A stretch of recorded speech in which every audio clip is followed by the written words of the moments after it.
I was listening to a talk by Sister Miriam James, who we both know recently, and she was talking about the need for every man in one way or another to become a father. She was giving a talk at a men's group. And she quoted from this Christian psychologist, E. James Wilder. It's a great passage. I want to share it and I want us to unpack it. Great. E. James Wilder says, "There's a general undercurrent of belief in society that men are not drawn to fatherhood as strongly as women feel called to motherhood. Yet it is my contention," he says, "that any man who does not become a father in some meaningful way is doomed to a life of unfulfilled misery. He becomes an airplane that never flew, a ship that never sailed, a racehorse that stayed in the stable. Imagine preparing 25 years for the Olympics and then not competing in your event." Interesting comparison. "Such a tragedy would probably warrant its own made-for-TV movie, but such is the fate of a man who fails to become a father in a meaningful way." So he's obviously not saying every man is called to generate children, but every man is called in some way to be a father. To be a father, he says, is to give without receiving in return. All men have within them the need to be the source of life to others, and to give without seeking to receive. This is what it means to be a father. It is the giving of life that every man must experience. Initial thoughts. Yeah. Reminds me of the Catechism. I don't remember the paragraph, but it talks about fatherhood. That fatherhood, and I'm paraphrasing the Catechism here, but the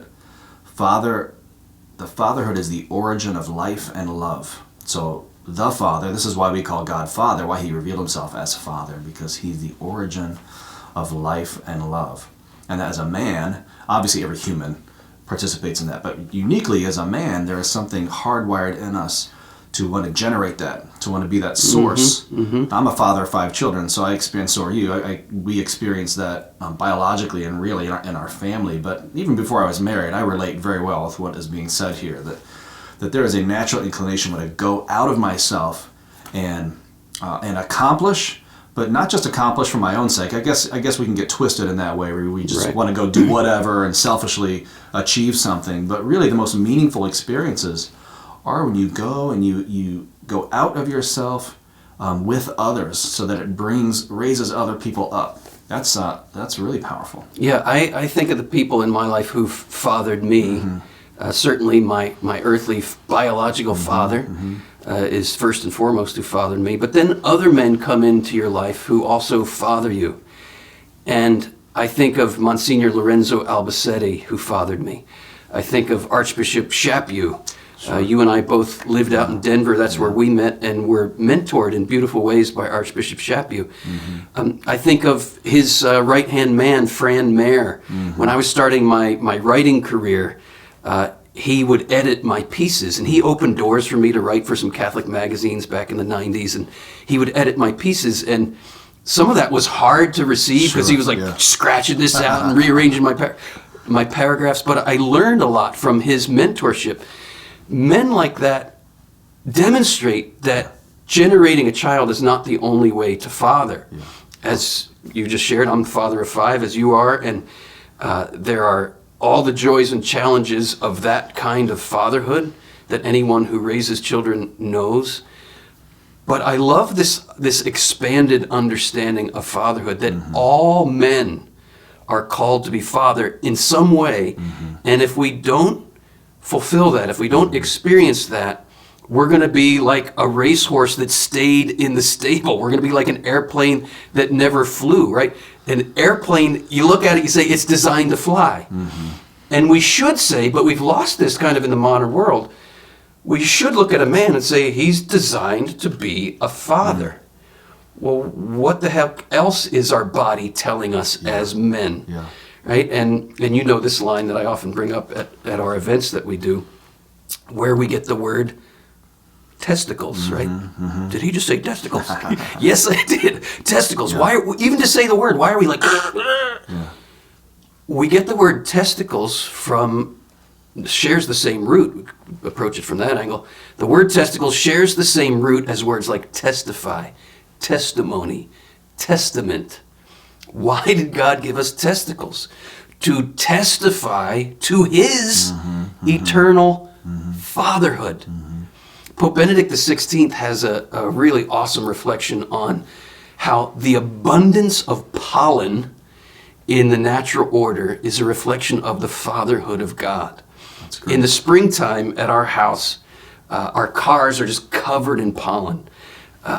That is a sign of the super abundant generation of life. Look at the marital embrace. One egg and 500 million sperm, something like that, racing to get to that egg. That 500 million sperm is a sign of the super abundance of fatherhood.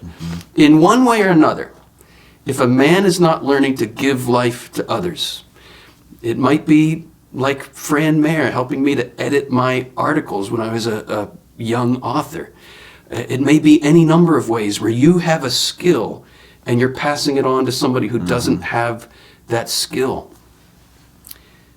If we don't learn to pass life to others, we're a withered plant. Yeah. We're an airplane that never flies. We're a racehorse that stays in the stable. Yeah, that's great. I think you know, you love the etymology in words, and I just ran across this recently, that father, of course, the Latin is pater, but it comes from pattern. The pattern, so God the Father is the proper pattern for us. Oh, I love it. And so me, in my fatherhood of my children, the goal is to be the proper pattern for them, to be able to live life, be confident, be men themselves. And isn't that what we want as men, especially? Again, I know it's a human thing, but it is a particular male thing. That why do we want to hang out as men together? And why do we compare ourselves to each other in a certain way? Or why do we try to compete against each other? And even in sports, it's bonding, actually, for men. It's bonding because we see the pattern in other men that we want to strive to be. And that can be a holy pattern, or it can be a dark pattern. It can be like Darth Vader, right? Darth Vader is the dark father, right? He's the father, Vader's father. So anyway, he's the dark pattern that leads to death. You know, our Father is the one who has the pattern of life. And that's how we're supposed to live. Just think on that for a minute. Our pattern, who art in heaven, our pater. Yeah. Right? If we can... I did just bring Darth Vader into this, by the way. If we can enter into that pattern and let it form us, then we become who we really are, and we become an authentic testimony. That's right.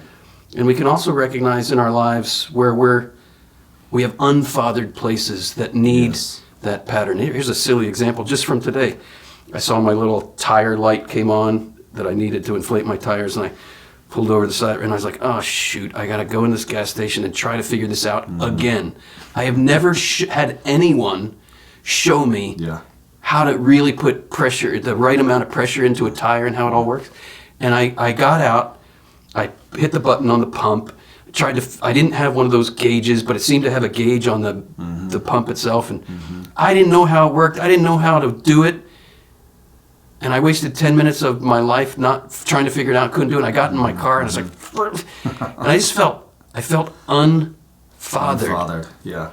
I need to be fathered there, and that's a silly example, but no, it's a great example. I mean, I'm sure you have the example as a father too. Like, I'm thinking as I'm listening to you, how many times, the times where I'm selfish, I'm lazy in my home, and my child needs something, my son needs something, and I choose to not do it because I just don't want to put the energy for it. I instantly feel, if I'm honest, a lack of fatherhood there. Like there's a deprivation of fatherhood, because what he needs is help, but he needs fathering. That's what he needs. And he only has one father, that's me. If I don't do it, I'm leaving a hole there for him. Yeah. I'll close with this thought from St. John Paul II.